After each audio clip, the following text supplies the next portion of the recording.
Sobrang lakas naman ng boss na to. Tatlo pa talaga kaming haharap sa kanya. Di bale na. Sabi nga nila mas marami mas mabilis matapos ang mission. Kaya sinimulan na namin dito na kalabanan ang boss ng dungeon.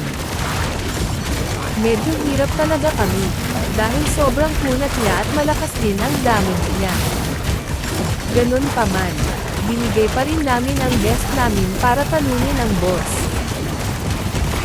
Pero hirap talaga kami. Kahit yung swordsman namin dito hirap sabayan din yung boss.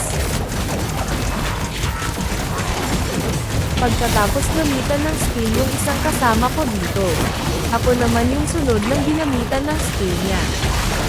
Medyo nangalahati yung buhay ko sa isang attack ng skill niya. Pero tuloy pa rin ang mission. Na dapat matapos namin ang boss dungeon sa binigay na oras. Kaya todo bigay na kami ng mga skill namin. At kahit papano ay nakikita na rin namin na nababawasan ang kanyang HP.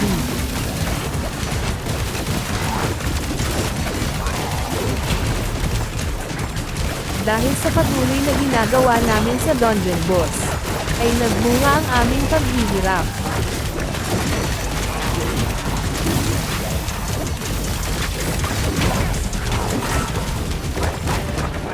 Muntikan pa talaga ako dun. Buti na lang may dash pa ako.